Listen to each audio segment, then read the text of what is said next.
আমরা যারা অনেক দিন ধরে ফেসবুকে কাজ করছি কিন্তু ভিডিওতে ভিউজ আনতে পারছি না এবং ভিডিও আমাদের ফলোতে যাচ্ছে না, তখন কিন্তু আমাদের কাজের প্রতি আগ্রহ কমে যায় এবং কাজের প্রতি আমাদের মনোবল হারিয়ে যায়। তারা আমরা কিভাবে টিকে থাকবো এই ফেসবুকে, আর কিভাবে কাজ করলে আমরা সামনের দিকে এগিয়ে যেতে পারবো। তো এখন কথা হচ্ছে, যারা অনেক দিন ধরে আমরা এই ফেসবুকে কাজ করছি, আমরা ট্রাই করতে পারি একটা জিনিস, সেটা হচ্ছে আমরা আমাদের ভিডিওর ক্যাটাগরি পরিবর্তন করতে পারি। ক্যাটাগরি বলতে আমরা এখানে যে ধরনের ভিডিও আপলোড করছি সেই ধরনের ভিডিও বাদ দিয়ে আমরা অন্য কোনো ধরনের ভিডিও এখানে আপলোড করে দেখতে পারি। এইভাবে যদি দেখা যায় যে আমরা অন্য ভিডিও আপলোড করে আমাদের সেই ভিডিওতে ভালো পরিমাণ ফেসবুক ভিউজ দিচ্ছে, তাহলে সেই ধরনের ভিডিও আমরা প্রতিনিয়ত আপলোড করতে থাকতে পারি। তাতে কিন্তু ভালো একটা ফায়দা পাওয়া যেতে পারে। এবং দ্বিতীয় নম্বর কথা হচ্ছে, আমরা যদি দেখা যায় যে আমি যে ধরনের কন্টেন্ট আপলোড করছি এই ধরনের কন্টেন্ট আপলোড বানাতে আমার ভালো লাগে এবং এই কন্টেন্ট বানানোর প্রতি আমার অনেক প্রতিভা রয়েছে, তাহলে পরে আপনাকে বলবো এই ধরনের যে ধরনের আপনি কন্টেন্ট বানাচ্ছেন তাতে লেগে থাকুন। আপনাকে এখানে শুধু কন্টেন্টের আপনার যে মান সেটাকে একটু ভালো করার চেষ্টা করুন এবং চেষ্টা করবেন আপনি এখানে একটু আপনার পরিশ্রমটাকে বাড়িয়ে দেবেন। আমরা অনেকে বুঝতে পারি না যে ফেসবুকে আবার পরিশ্রম কিভাবে বৃদ্ধি করব।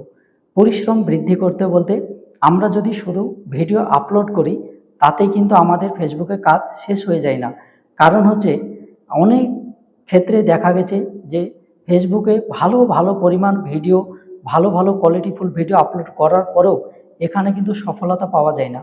কারণ হচ্ছে ফেসবুকের অ্যালগোরিদম চাই আপনার ভিডিওতে প্রথম অবস্থায় ভিউজ নিজেকে আনার চেষ্টা করতে হবে এবং আপনাকে অন্যদের সঙ্গে যুক্ত থাকতে হবে। আমরা যত বেশি অন্যদের সঙ্গে যুক্ত থাকতে পারবো এবং আমাদের ভিডিওগুলোকে তাদেরকে দেখাতে পারবো, তখন কিন্তু আমাদের ভিডিওগুলো বেশি বেশি রিচ করবে। আর ফেসবুকের অ্যালগোরিদম তখনই কিন্তু আমাদের ভিডিওগুলোকে সবার সামনে নিয়ে যাবে। তো এখন আমরা পরিশ্রম বলতে আমরা চেষ্টা করব অন্যের ভিডিও দেখার এবং সেখানে গঠনমূলক কমেন্ট রাখার, তবে কিন্তু তারাও আমাদের ভিডিও দেখবে।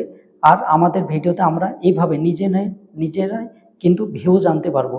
আর যখন আপনার ভিডিওতে ধীরে ধীরে ভিউজ আনতে পারবেন, একটা সময় কিন্তু আপনার ভিডিও এমনি এমনিতেই অনেক দর্শকের সামনে ফেসবুক নিয়ে যাবে।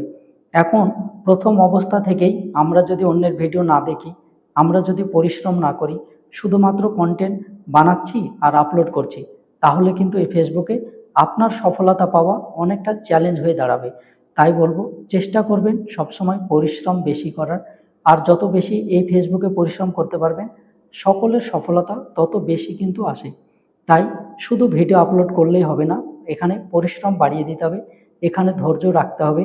ধৈর্য রাখার পাশাপাশি নিজের কন্টেন্টের যে মান, যা আমাদের কন্টেন্টটা আরও ভালো বানানোর চেষ্টা করতে হবে, যাতে করে দর্শক আকৃষ্ট হয়, দর্শক ভিডিওটি সম্পূর্ণ দেখে।